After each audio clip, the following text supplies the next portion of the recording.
The new KeyHelp version 24.2 is now available. This video gives you an overview of the important new features of the update. You can now install and run KeyHelp on a system equipped with Ubuntu 24.04. Instructions and an upgrade script will be made available soon to ensure a smooth transition. Please never perform a distribution upgrade manually, but always use the provided script. With the KeyHelp Pro license, administrators now have the option of displaying their own notifications in the KeyHelp interface. This option can be found in Settings, Configuration, Custom UI Notifications. Here you can fully customize the notification you want.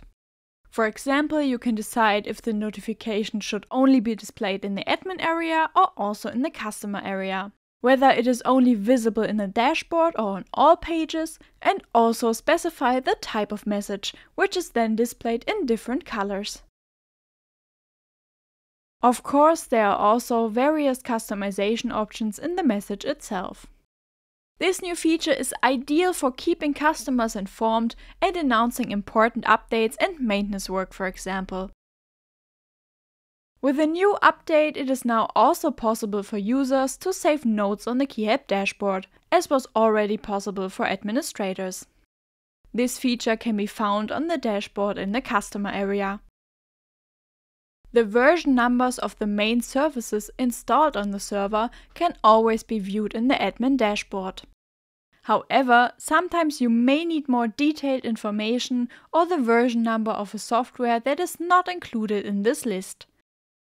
Under General, System Status, Installed Software Packages, you will now find a complete overview of all installed software packages, including their exact versions and further information.